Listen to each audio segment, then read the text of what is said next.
ጊዜው እንደ ፈረንጆቹ አቆጣጠር 2013 ላይ ነው። ቦታው ደግሞ በሎስ አንጀለስ ከተማ የሚገኘውና በታሪኩ በርካታ ግድያዎችና የወንጀል ድርጊቶች የተስተናገዱበት ሲሲሊ ሆቴል ነው። በዚህ ሆቴል ሊፍት ውስጥ አንዲት ወጣት የተቀረጸችው ቪዲዮ ዓለምን አስደንግጧል። ቪዲዮ ላይ ወጣቷ በሊፍት ውስጥ ማንም አጠገቧ የለም፣ ግን የሆነ የማይታይ ኃይል የሚያሳድዳት ይመስላል። እጆቿ እንግዳ በሆነ መልኩ ታንቀሳቀሳለች።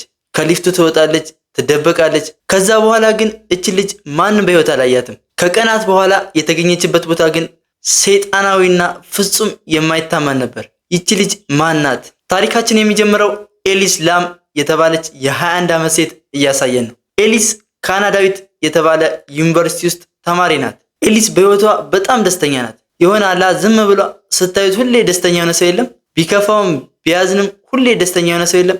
ኤሊስም ልክ እንደዚህ አይነት ሴት ናት። ኤሊስ ለየት የሚያደርጋት ነገር አዳዲስ ቦታዎችን መጎብኘት ትወዳለች። እንደ ፈረንጆቹ አቆጣጠር 2013 መጀመሪያ ላይ አይምሮዋን ለማደስና አዳዲስ ቦታዎችን ለመጎብኘት ወደ አሜሪካ ካሊፎርኒያ ብቻዋን ተጓዘች። በካሊፎርኒያ ጉብኝቷ በጣም ደስተኛ ነበረች። የምታያቸውን አዳዲስ ነገሮች ሁሉ በሶሻል ሚዲያ ላይ ትፖስት ነበር። የሆነ አንድ ቦታ ሄደን እየተዝናናን ፎቶዎችን ተነስተን ፖስት ካላረግን የሆነ የተዝናናንም አይመስለንማ። ልክ እንደዛ ነበረች እሷ። ኤሊስም በካሊፎርኒያ ውስጥ የምታያቸውን አዳዲስ ነገሮች ፎቶ፣ ቪዲዮ እያነሳች ለጓደኞቿ ትልክላቸው ነበር። ለጉብኝት ከሄደች ጀምሮ ለቤተሰቦቿ ስልክ ሳትደውል ውላ አታውቅም ነበር። እንደ ፈረንጆቹ አቆጣጠር ጃንዋሪ 26 2013 ላይ ኤሊስ ካሊፎርኒያ ላይ የነበራትን ጉብኝት ከጨረሰች በኋላ ወደ ሎስ አንጀለስ ከተማ ሄደች። ሎስ አንጀለስ ከተማ እንደደረሰች ያረፈችበት ቦታ ግን ለአንድ ወጣት ሴት ፍጹም አደገኛ በሆነውና በከተማው እምብርት ውስጥ በሚገኘው ሲሲሊ ሆቴል ነበር። ኤሊስ እዚህ ሆቴል ውስጥ እንደገባች ለቤተሰቦቿ ስልክ ደወለች። የያዘችውን ሆቴል ስትነግራቸው በጣም ደነገጡ።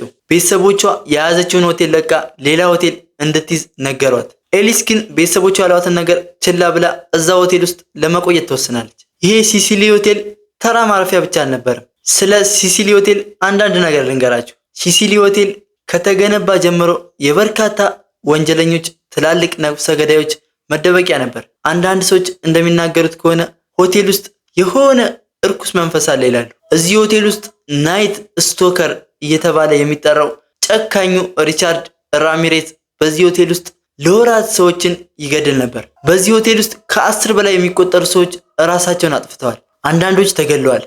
አንዳንዶቹ ደግሞ ባልታወቀ ምክንያት ሞተው ተገኝተዋል። ብዙዎች ሆቴሉ የተረገመ ቦታ ነው ይላሉ። ኤሊስ ግን ይህ ሁሉ ወንጀል የተፈጸመበት ሆቴል ለምን ለማረፍ እንደፈለገች አልገባኝም። ቤተሰቦቿም እንደፈሩት ኤሊስ ወደዚህ ሆቴል በገባችበት በጥቂት ቀናት ውስጥ ባህሪዋ መቀየር ጀመረ። የሆቴሉ አስተናጋጆች ኤሊስ የምታሳያቸውን አዳዲስ ጸባዮች ሲያዩ ግራ ገባቸው። ኤሊስ በድንገት ቤተሰቦቿ ጋር መደወል አቆመች። ቤተሰቦቿም እሷ ጋር ሲደውሉ ስልክ አይሰራላቸውም። እሷም ደውላላቸው ስለማታውቅ በጣም ተጨነቁ። ኤሊስም ወዴት እንደሄደች ሳይታወቅ ከዚህ አስፈሪ ሆቴል ጠፋች። የት ትግባ የት ትሂድ ማንም ያውቅ ሰው አልነበረም። በድንገት ነው ተነስታ የጠፋችው። ከሆቴሉ መጥፋቷ ሲሰማ ፖሊስ ፍለጋውን ጀመረ። ነገር ግን በሆቴል ውስጥ ምንም አይነት መረጃ ሊያገኝ አልቻለም። ከ2 ሳምንታት በኋላ ግን ፖሊስ አንድ ቪዲዮ ለህዝብ ይፋ አደረገ። ይህ ቪዲዮ በዩቲዩብ ላይ በሚሊዮን የሚቆጠሩ ሰዎችን እንቅልፍ የነሳው የሊፍት ውስጥ ቪዲዮ ነው። ቪዲዮ ላይ ኤሊስ ወደ ሊፍት ስትገባ ትታያለች። የሊፍቱን ቁልፍም ተጫነችው። ነገር ግን የሊፍቱ በር አይዘጋም። ኤሊስ እየተጠራጠረች ወደ ውጭ ትመለከታለች። በድንገት ከሊፍቱ ወጥታ ጥግ ላይ ትደበቃለች። ልክ የሆነ ሰው እየተከታተላት እንደሆነ አይነት የፍርሃት ስሜት ፊቷ ላይ ይታይባታል። በጣም የሚያስፈራው ግን ከሊፍቱ ውጪ ቆማ እጆቿን የምታንቀሳቅስበት መንገድ ነው። እጆቿና ጣቶቿ የሆነ ልክ እንደሌላ ፍጡር ይጣመማሉ። እቺ ልጅ ግን ከማን ነው እየሸሸች ያለችው? ከማን ጋር ነው የምታወራው? ቪዲዮ ላይ ከሷ ውጪ ማንም አይታይም። እሺ ሊፍቱስ ለምን አልተዘጋላትም? ኤሊስ ከቪዲዮ ላይ በድንገት ጠፋች። ከዚያም እሷ ከቪዲዮ ላይ ከጠፋች በኋላ ቅድም አልዘጋላት የሊፍቱ በር ማንም ሳይነካው በራሱ ተዘጋ። ይሄ ሊፍት ከተዘጋ በኋላ ቪዲዮ አለቀ። ግን ይሄ ነገር ምን ሊሆን ይችላል? እዛ ሊፍት ውስጥ የተፈጠረው ነገር በጣም ግራ የሚያጋባ ነገር ነው። አስቡት እስቲ ቪዲዮ ላይ ከሷ ውጪ የሚታይ ሰው የለም። የሊፍቱን በር በድንገት አልዘጋላት። እየወጣች ትደበቃለች። ማን ነው ሽንት የሚላት? ፌብሩዋሪ 19 ግን የሆቴል ውስጥ የነበሩ እንግዳዎች ለሆቴሉ አስተዳደር ቅሬታ ማቅረብ ጀመሩ። የቧንቧ ውሃው ግፊት በጣም እንደቀነሰና የውሃው ከለር ወደ ጥቁር እንደተቀየረ በጣም መጥፎ ሽታና ጣዕም እንዳለው ተናገሩ። የሆቴሉ ማናጀርም አንድ የሆቴሉን ጥገና ሰራተኛ ችግሩን እንዲያይ ወደ ጣሪያ ላከው። የተላከውም ሰራተኛ ችግሩን ሊያይ ወደ ጣሪያ ወጣ። በጣሪያው ላይ 4 ግዙፍ የውሃ ታንከሮች ነበሩ።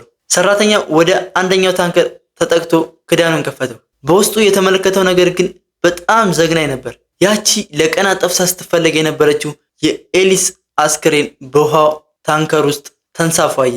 ሙሉ ልብሷን አውልቃ ታንከር ውስጥ ተጥላ ነበር። የሆቴሉ እንግዶች ለ2 ሳምንታት ያህል ሲታጠቡበትና ምግብ ሲሰሩበት የነበረው ውሃ የኤሊስ አስክሬን የነበረበት ውሃ ነበር። በጣም የሚዘገንን ነገር ነው። ፖሊስ ምርመራ አደረገ።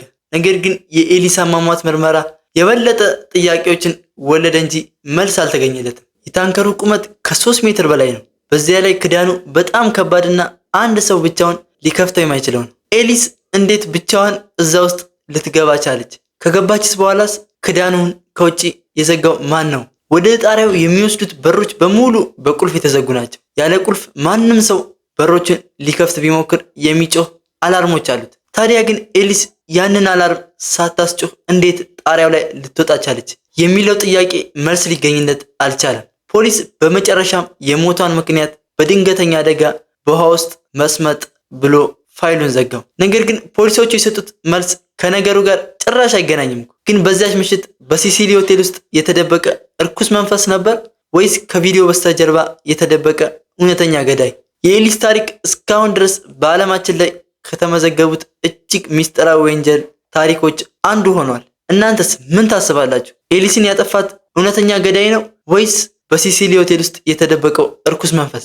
ሐሳባችሁን በኮሜንት አስቀምጡልኝ። ላይክ፣ ሼር፣ ሰብስክራይብ ማድረጋችሁን እንዳትረሱ።